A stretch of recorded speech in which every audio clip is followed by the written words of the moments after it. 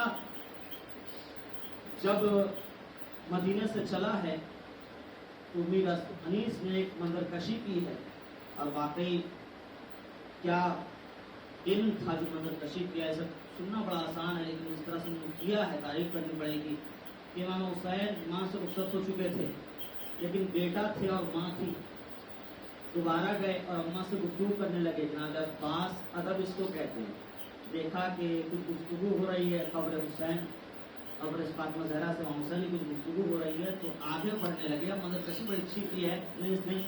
امام حسین نے کہا ابھی رہوار نہ آگے نہ بڑھاؤ بھائی, ابھی رہوار آگے نہ بڑھاؤ بھائی, تمہیں اماں ہے بلاتی ادھر آؤ بھائی.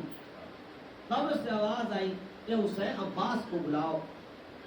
گئے اور کہا کہ میرے لال تم میرے بیٹے ہو. تو جس طرح ایک بیٹا تھکا ہوا ماں کی آغوش میں لیٹ جاتا ہے, قبر کے پائتانے میں جب عباس نے اپنا سر رکھ دیا. کہا شہزادی بتائیے.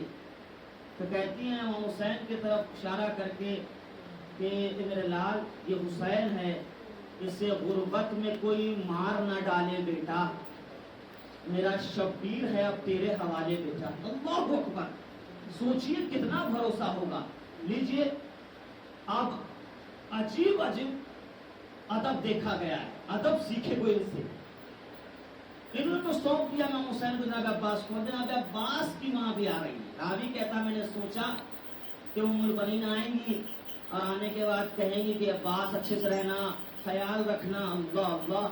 آ کے جناب عباس سے ملی اور کہا بیٹا میں تو رخصت ہو چکی تھی لیکن واپس آئی یہ سمجھانے کہ مدینے آنا تو حسین کے ساتھ آنا, اکیلے مت آنا.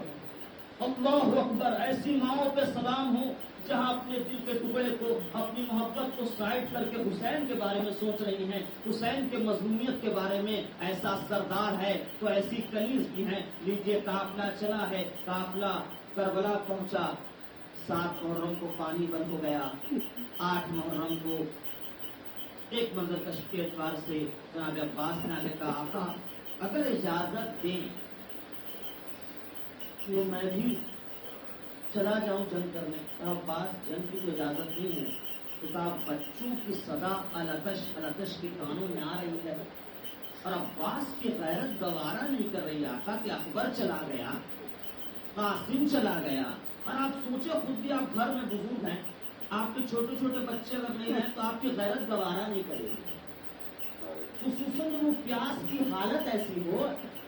بڑے اچھی صاحب کتاب میں لکھا ہے کہ پیاس کی حالت ایسی ہو گئی تھی کہ جہاں پر مشکیزے کو رکھا جاتا تھا بچے اپنا سینہ سٹانے لگے تھے. بے چینی, پیاس کی شدت. خیر جناب عباس کو اجازت ملی کہ جاؤ پانی فراہم کرو. کسی نے آ کے جناب زینب سے کہا کہ شہزادی قیامت ہو گئی ہے, اب جناب عباس بھی مقتل میں جا رہا ہے. وہ کہا جاؤ کہو کہ زینب نے بلایا. سوچئے ہم لوگ کو تھوڑی سی طاقت ہوتی ہے تو ہم کہتے تھے یہ کر دیں گے وہ کر دیں گے, ہم باڑے میں لڑنا شروع کر دیتے ہیں. یہ بھی نہیں سوچتے کون کون بیٹھا ہوا ہے. کائنات کا وہ شیر جس کی نگاہوں سے دشمن کانپتا ہے, خیمے کے پاس جا کے ڈر رہے ہیں. کیوں ڈر رہے ہو؟ کہا زینب کے سامنے جانا ہے, یہ ہے عزت اور احترام. کہا شہزادی اجازت ہے؟ کہاں آ جاؤ بھیا. گئے اندر. کہا بھیا میں بہت چھوٹی تھی, مجھے پردے کا شروع سے بہت خیال ہے. ایک روز میرے سر سے نگاہ ہونے لگی, میں کھینچ کے ٹھیک کرنے لگی, پھر اڑنے لگی, میں ٹھیک نہیں. بابا بہت رونے لگے. بابا کو روتے ہوئے دیکھا تو میں نے پوچھا بابا کیوں رو رہے ہیں؟ کہا میری بیٹی تمہیں پردے کا بہت خیال ہے. کہا بابا ہاں, میں پردے کے بغیر تم مر جاؤں گی. کہا سوچ رہا ہوں کہ گھر میں پردہ ہو رہا ہے تو اتنی بے چین, اگر بازار میں جہاں شرابیوں کا مجمع ہوگا, جہاں نرغہ آدھا ہوگا, جہاں کوئی نہیں ہوگا میری لائٹ, وہاں کیا. بابا کے تمام بات سننے کے بعد پھر تم آ گئے, تم دعا بن کے علی کی صورت میں آ گئے. پھر میں تمہیں دیکھتی تھی کہ تم مجھے کس شان سے لاتے ہو، کس شان سے پہنچاتے ہو، کیسے محمل میں بیٹھاتے ہو. اب کربلا جب تم لائے تو میرے خیموں کو خیموں کے درمیان بنایا تم نے تاکہ کسی کو میری آواز سنائی نہ دے. میں سوچتی تھی اور تمہیں دیکھتی تھی جس کا عباس جیسا بھائی ہو، یہ بھیا جس کا تیرے جیسا بھائی ہو، اس کی ہمت ہے کہ زینب کی رضا چھین لے. بھیا اب تم جا رہے ہو، اب سمجھ میں آیا کہ زینب کی رضا چھن جائے گی. اور زینب کو کتنا بھروسہ تھا، بیویوں کو بلایا کہ بیویوں علی کی بیٹی کو معاف کر دینا، جس کے سہارے تمہارے پردے کی ذمہ داری لی تھی میں نے، وہ جا رہا ہے. لیجیے کوہرام برپا ہو گیا، علمدار خیمے سے رخصت ہوئے. جناب عباس مقتل کی طرف چلے ہیں. امام حسین علامہ جس نے عجیب کیفیت لکھی ہے، کائنات کے امام امام حسین عباس نظروں سے اوجھل ہوئے زمین پہ بیٹھ گئے. کسی نے کہا مولا کیوں بیٹھ گئے؟ کہا عباس حسین کی قوت کا نام ہے. اے عباس کتنے لوگوں کو تم کیا ہو، سکینہ کی آس ہو، زینب کی آس ہو، حسین کی قوت ہو، علی کی دعا ہو، زہرا کی تمنا ہو. اور ایک انسان مکہ میں سے نہیں نکلا ہے، لگتا ہے کہ کوئی لشکر نکلا ہے. زینب رو رہی ہیں، سکینہ رو رہی ہے. لیجئے خیمے سے نکلے، چھوٹا مسجدہ لے کے نکلے اس آس میں کہ بچوں کی پیاس بجھ جائے. دریا پہ پہنچے، پانی بھرا. پانی بھرنے کے بعد جیسے خیمے کی طرف آنے لگے، کسی شکی نے وار کیا، شیر کا دایاں بازو قلم ہو گیا. کسی شکی نے وار کیا، بایاں بازو قلم ہو گیا.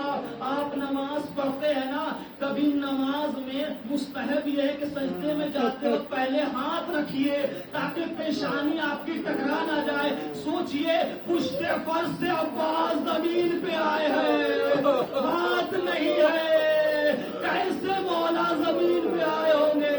لیجئے مولا زمین پہ آئے، حسین پہنچے.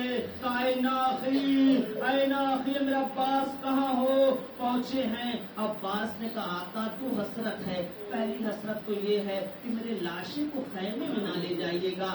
غیرت گوارا نہیں کرتی ہے کہ آپ پانی کا وعدہ کیا تھا، پانی پہنچا نہیں پایا. اور دوسری حسرت یہ ہے کہ میرے ایک آنکھ میں تیر ہے، ایک آنکھ میں خون ہے، خون صاف کر دیجئے تاکہ آپ کا دیدار کر لوں. جب دنیا میں آیا تھا تو سب سے پہلے آپ کا دیدار کیا تھا. مولا نے بھی کہا حسین کی بھی حسرت ہے باوفا، اے باغیرت، آج تک تو نے آقا کہا ہے، بھائی کو بھائی کہہ دے.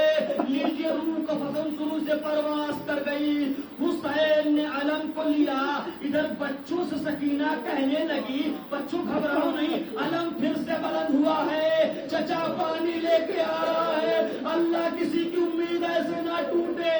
لیجیے حسین علم کو لے کے خیمہ گاہ کی طرف بڑھے ہیں. کہتے انا للہ و انا الیہ راجعون، انا للہ و انا الیہ راجعون. علم خیمہ گاہ میں پہنچا، سکینہ نے دیکھا علم چچا نہیں بابا لا رہے ہیں. مرثیہ زبان پہ شروع ہو گیا، خالی علم تو آیا، علمدار کیا ہوا؟ شبیر تیرے فوج کا سردار.